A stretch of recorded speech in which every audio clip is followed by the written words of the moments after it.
Fanatics Worldwide, ayan, so nandito po tayo ngayon sa Pulilan, Bulacan, tama po ba? Yes. So andito kami sa Pulilan, Bulacan.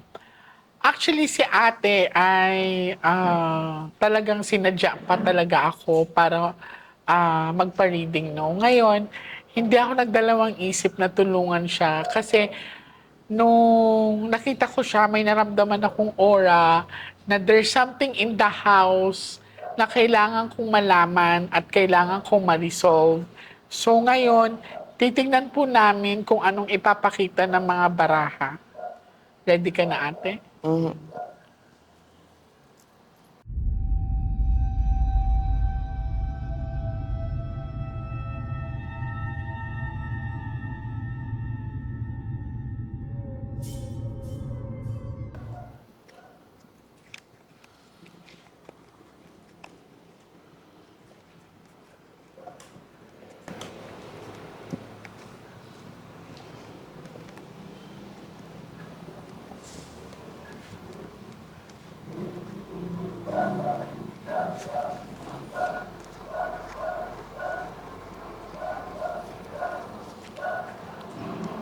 So I want you to focus.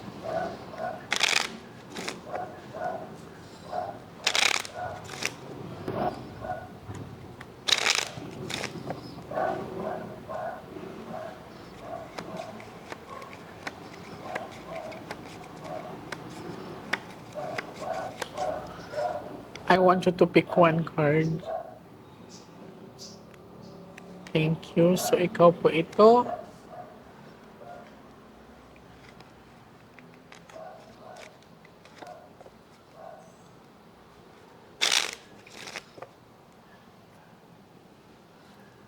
Cut the cards into three.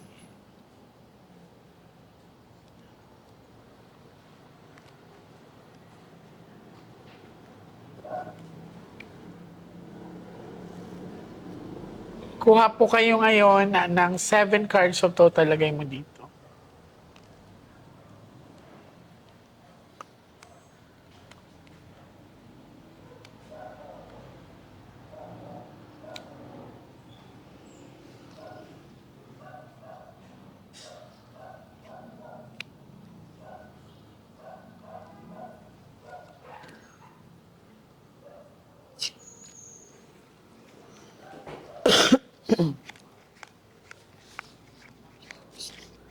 So, ikaw po ito.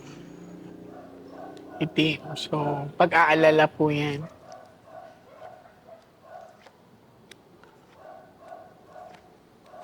Oh my God. So, kung mapapansin mo, ang baraha po is puro itim. Sa pinapakita sa akin ng mga baraha, this is 4 box of dark. This is a representation. Sa sulok na to ay may namatay. And sa pinapakita sa akin, may lalaki kasing pinapakita sa akin dito na aura, pero siya ang cause kung bakit may namatay dito sa area na to. Kung mapapansin nyo, puro itim po yan.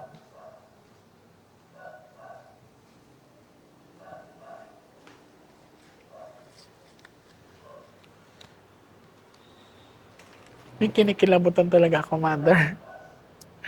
Okay, so yung kilabot ko po is grabe. And dito sa area na to, parang sa likuran ko talaga grabe yung kilabot niya.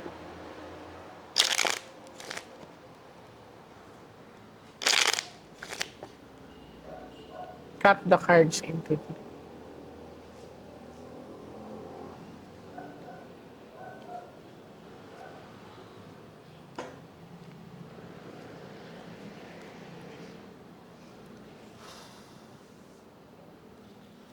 Kuha ka po ng 9 cards of total. Lagay mo po dito.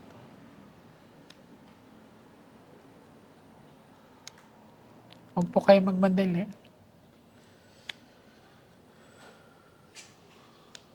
So, ilang buwan, araw, or taon to hindi masyado natirhan itong mga area-area na to? More than 10 years. More than 10 years. Kasi nag-pandemic eh. Ah, okay. Hindi kami na- Actually, kung makita niyo yung lugar, sobrang lawak kasi ng lugar at saka ang taas ng gate. 9. So, Queen of Dark po ikaw.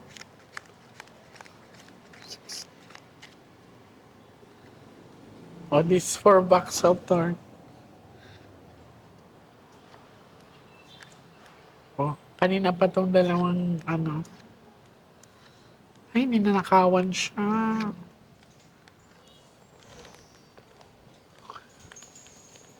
Sumagot na. Ninakawan siya. Hindi siya inatake. Diyos ko, kinikilabutan ako.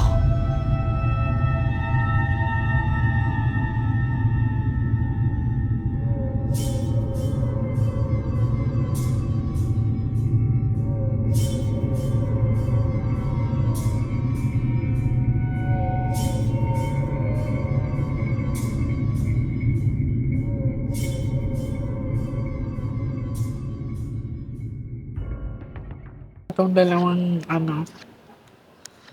Ay, ninanakawan siya.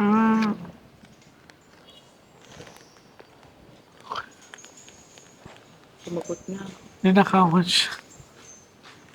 Hindi siya inatake. Diyos ko, kinikilabutan ako. So, ang pinakita po sa akin ng mga baraha ay yung namatay daw dito ay hindi siya inatake. Kumbaga, hindi sakit yung nangyari sa kanila, hindi natural death, hindi rin siya nadulas, kundi there's something or someone na gumawa sa kanya and nakita ko dito parang nakatalikod siya mula sa likuran ang force na pinakita sa akin and hindi lang kasi isang guy ang pinakita sa akin dito. Nagulat pa ako kasi may bagay na kinuha sa kanya or dito sa area na to na inaakala siguro na doon nakalagay yung mga dokumento. So, yun ang pinapakita sa akin.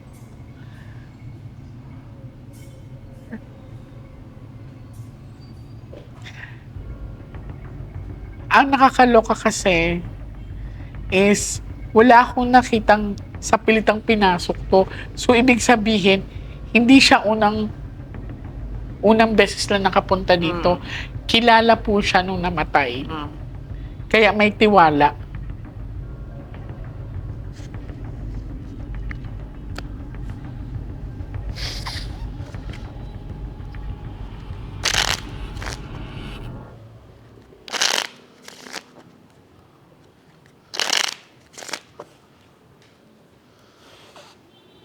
Cut the cards into 3.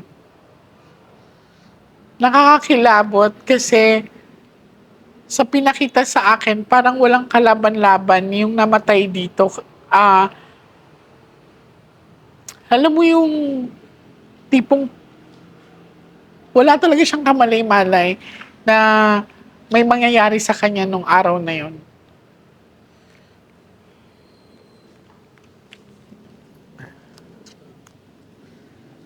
Tingnan mo pagkasabi ng ninakawan siya, ang lakas ng hangin. So, kuha ka po ng 12 cards of total, lagay mo po dito.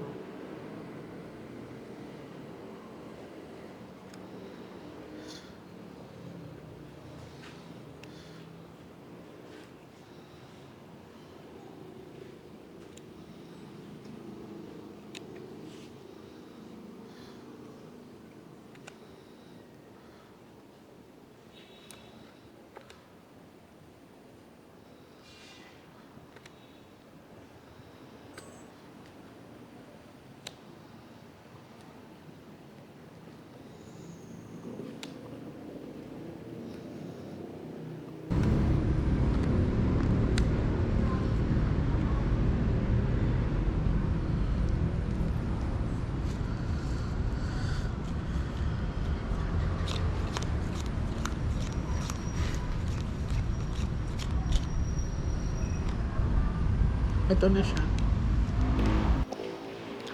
So, sa pinapakita sa akin dito ay Yung babaeng Aura na nandito ay may edad na. So, kapatid mo siya, mother. Ilang taon na siya? 76.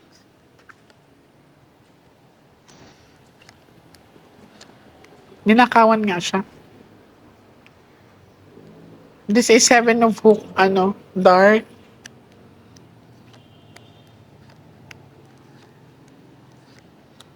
Oh, kanina pa to. So, inaakalang ang daming naitagong pera ni mother. So, kaya ganun. Ang lang, is kilala niya to po talaga. So, ngayon, papakiramdaman ko ang lugar kung saan niya ako dadalhin. Samahan niyo ako at mag-aalay ako ng dasal para sa kanya. Samahan niyo ako, madam. Magsindi kayong puting kandila. Tapos, asan po yung asin?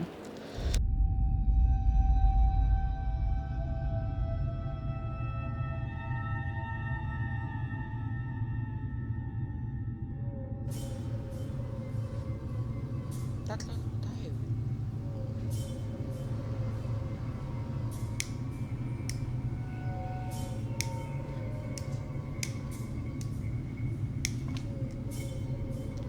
Dito ka.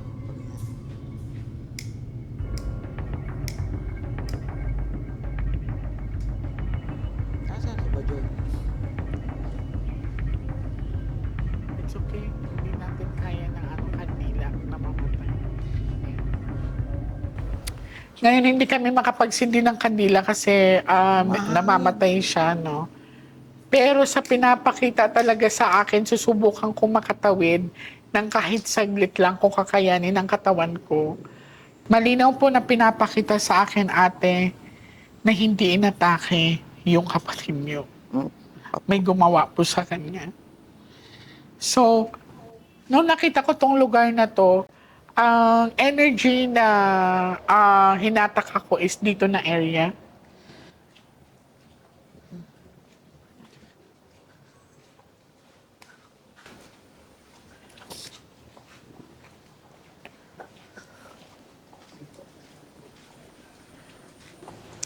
Sobrang yung kilabot ko dito, mother. Tinutungtungan ko Oo. yan, Jun. So, dito sa pinapakita sa akin is, nabubuksan po ba yan? Hindi, nakasarado yan. Nakasara na yan. Last Nung year nandito pa. na siya. Yes, yes. Okay. Kasi ang nangyayari, dito ko siya nakita, oh. As in, dito talaga, there's no way for her na madulas dito na side or atake. Talagang dito siya mismo. Ilang days siya nakita dito, mother? 2 weeks. So, 2 weeks siyang nandito. Mm-mm. And sa pinakita pa sa akin,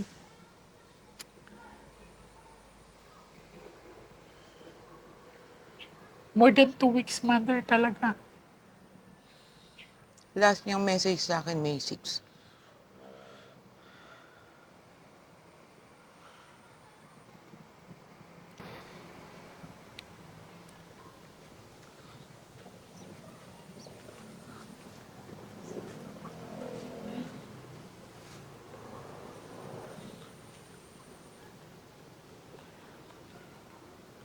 So, dito na area talaga na natagpuan yung katawan niya. No, doon. Dito. Yung stepping niya na iwan dito. Naiwan dito.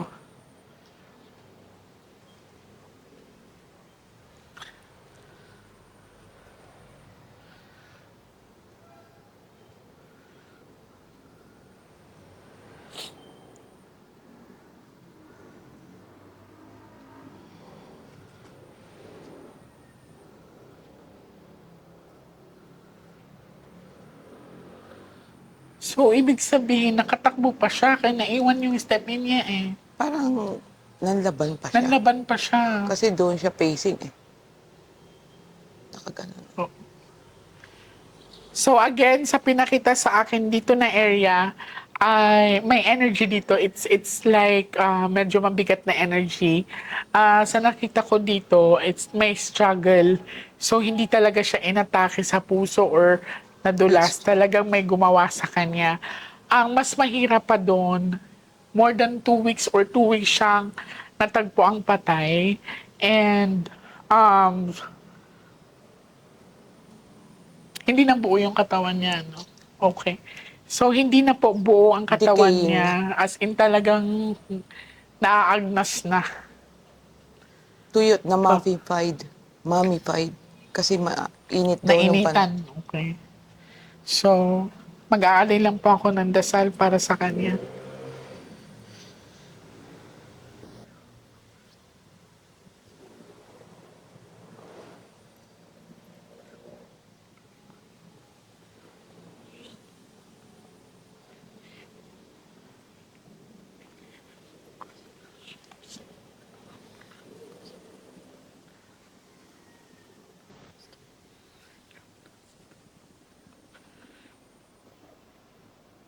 Nung nalaman niyo po na 2 weeks na siyang andito, may nawala po bang gamit sa kanya? Kasi sa pinakita sa akin sa baraha, may kinuha eh. Nagpalinis siya. So, isip ko, mayroon siyang katulong na maglinis kasi hindi naman niya kaya mag-isa eh. Oo, kasi sa edad niya. Yes. Tapos, lahat yung aparador niya, lahat, inilak niya doon sa master's bedroom. Which is, pinabuksan ko. Nakita ko na yung susi ng bahay, naiwan niya nandoon sa Sa kwarto. loob. Oo. Sa loob. So may pumasok doon. May katulong siya kasi inalis yung cabinet eh. So, uulitin ko po, malinaw na pinakita sa akin, hindi siya inatake, kundi may gumawa sa kanya. Maging malaya ka na, ate.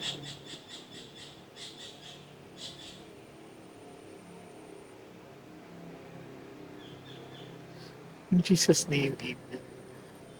Pwede niyo pong patayin yan. So, sino na po ang nagpapasok dito sa para makuha yung bangkay niya? Ako po, tinawagan nila ako sa Japan. Okay. Tapos binigyan ko sila ng permission to enter kasi nakalock yung gate. Pero yung second gate, nakabukas. Nakabukas. Tapos Okay. nung tiningnan nila dito from the kapitbahay, nakikita nila nakabulakta. Okay. So, isipin mo, 2 weeks na siyang andito, as in talagang,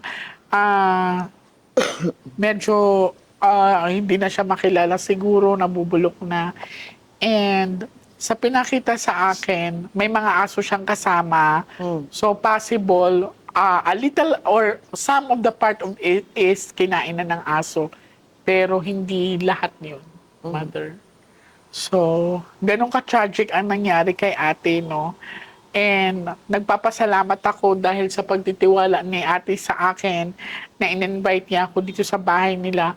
One of my purpose is that mabigyan ng hustisya si ate at makalaya siya dito sa area na to kung saan siya namatay.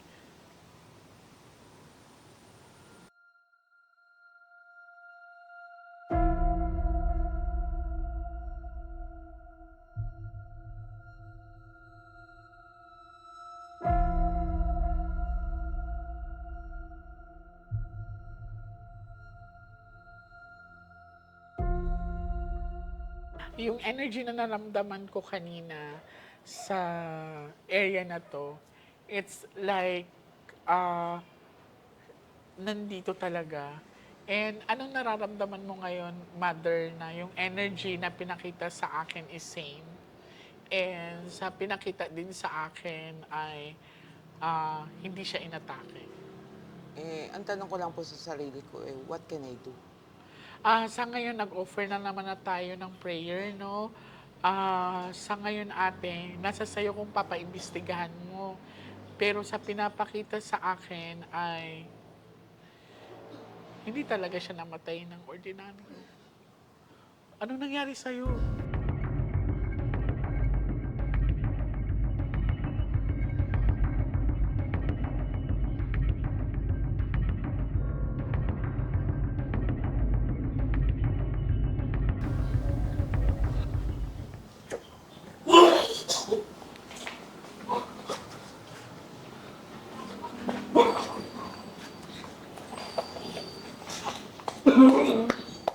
Maghingi kang tubig. Anong nangyari sa'yo? Ako ito ka, di ko kaginawa. Na, Di ka rin naman eh. bayot din. Nagyog ka mag-uban-uban ang ginaani, day. Okay pa ako gabi. Tubig daw.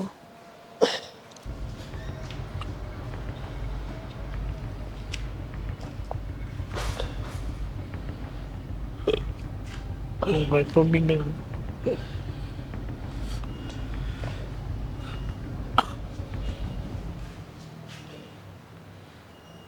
May pambipi ka, tita?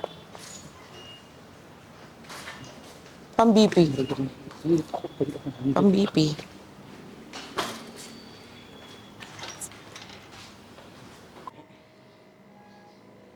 Kumukuha ba yan?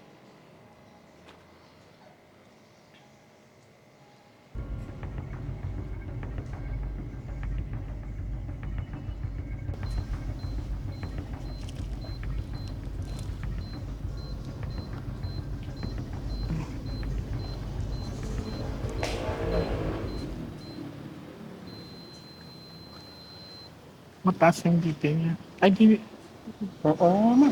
normal lang naman. Normal lang. 100/62 nga. Oo, heartbeat nga to. Heartbeat.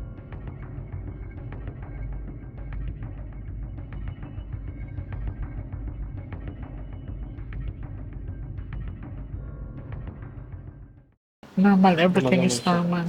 Baka napahal lang siya. Kaya normal. Tinapakan kasi nga eh. Ha? Tinapakan niya. Sino? Yung ulo. Okay. Kanina pag ano ko, Tumaan siyang ganun eh. ginanon, hindi ko siya inapakan, parang ginanon ko lang siya kasi parang feeling ko may ano dito. Ginanon ko lang siya. Kaya siguro. Tapos ginanong pa niya, sabi mo. "Shoot." Medyo natigil kami kasi ayun,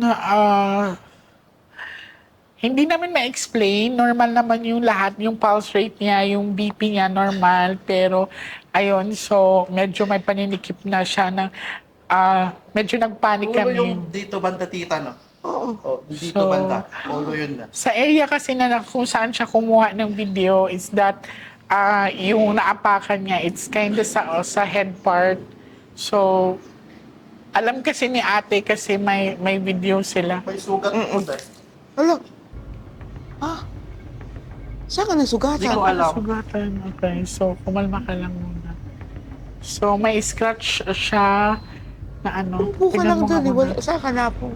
Wala sa likod mo. Wala. Okay. Kumuha ka nga doon ng ano. So, may scratch siya ng konti. Yung alcohol ko. Wala, di ko ma-remember saan ako nasugat. Baka doon naman. Okay. Wala din. Kasi Yung pagbaba mo kanina. Baba, to. malayo naman po siya. So, hindi nga siya matahimik, tita. Ang gagawin nyo lang is that na-pray over naman po natin. Sa pinapakita sa akin dito ay talagang nasa sa'yo na yan kung magpa-file ka ng kaso.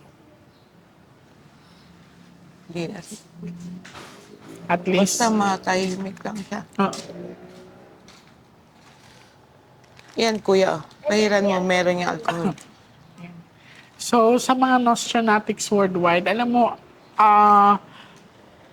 talagang nakakamangha din sila ate kasi ang lakas ng loob nila na sila lang nandito. And sa pasasalamat ko sa kanila sa pagditiwala nila sa akin, lalo na sa pinakita sa akin kanina na hindi natural yung pagkamatay niya. Huwag ka mag-alala ate dahil nasilon ko naman na nag-offer na tayo ng dasal.